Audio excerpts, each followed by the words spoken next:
Hello everyone, David Wilson here, the doctor from Dr. Stem Cells, and in today's video we are going to be talking about this paper. I'll just get it pulled up here. Advances in mesenchymal stem cell, stromal cell based therapy and their extracellular vesicles for skin wound healing. Now, there's good news and there's bad news.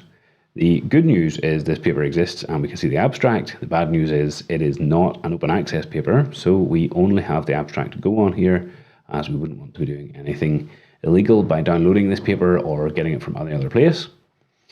In this paper, they then looked at the idea of wound healing, how the complicated process that is wound healing, with its different phases, different stages, how this might be affected by mesenchymal stem cells or stromal vascular fraction.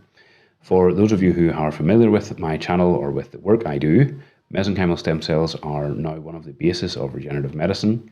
You could say that regenerative medicine now is really the mainstay of treatment is mesenchymal stem cell, umbilical cord derived stem cell, bone marrow derived stem cell, and maybe platelets or other blood factors, and maybe exosomes. So in this paper, they were trying to see if they could get improved outcomes for skin healing. Let's just go back to the paper here. There we are. And we can see together then that when they look at this, they say that these mesenchymal stem cells there's an accumulating evidence showing that there is a role for these in injuries and diseases due to the high proliferation and differentiation, along with an easy collection procedure. Low tumorigenesis, actually, depending on the stem cell source, I would say it's virtually nil. Nothing in life is, of course, 0%, but it's pretty close. And, of course, you have the immunoprivileged status. That is to say that mesenchymal stem cells are above almost all other cell types in the system. The body will listen to them, and the immune system will actually do as it's told by the mesenchymal stem cell.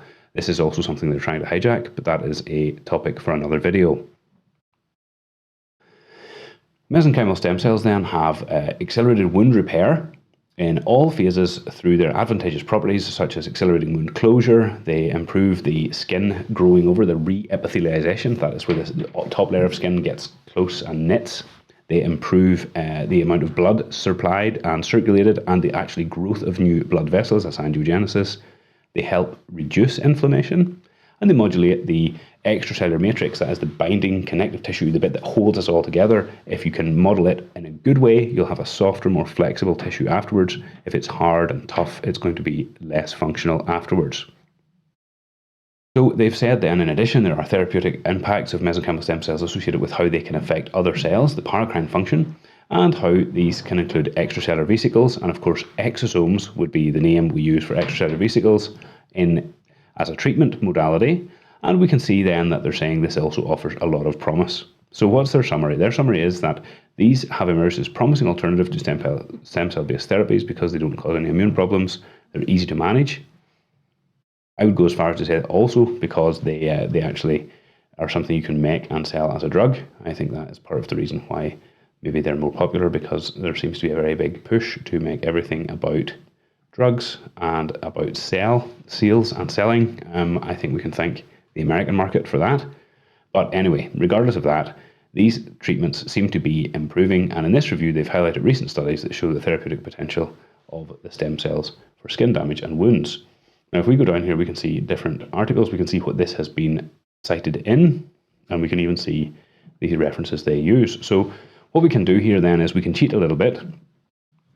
Hopefully my internet connection is good enough for this to work.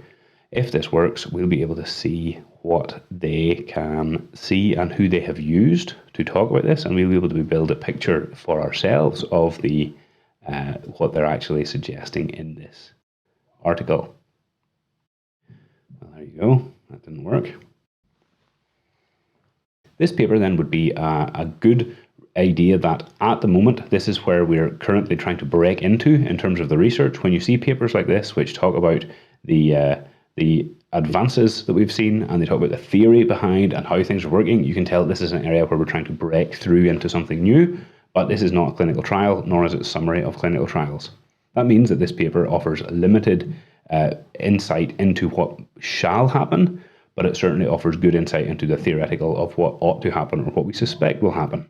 And what we suspect will happen is that as you inject stem cells into a tissue that's damaged, and in this case the skin, you're going to get immune modulation where the stem cells themselves actually come in and they direct the immune system to go better, more appropriately to the right place. They help direct new cell growth, And of course, they help direct the growth of important structures like blood vessels, which will provide supply, nutrients, and oxygen, and all the things that the tissues need in order for them to properly function and to do their job. It's yet another proof that maybe the solution to a lot of our healthcare problems is within us, and that we actually have all we need within the body, even within the fatty tissue, in order to be able to give people longevity, good healthcare, good health, and really at very low risk to themselves. As you all know, I'm a proponent of autologous stem cell from your body for your body. I think there is very little that could be better than that in most circumstances, but not all. I hope you enjoyed this video, short today, and maybe you learned something. Join me again as we talk about the next topic in the next video. I'll see you next time.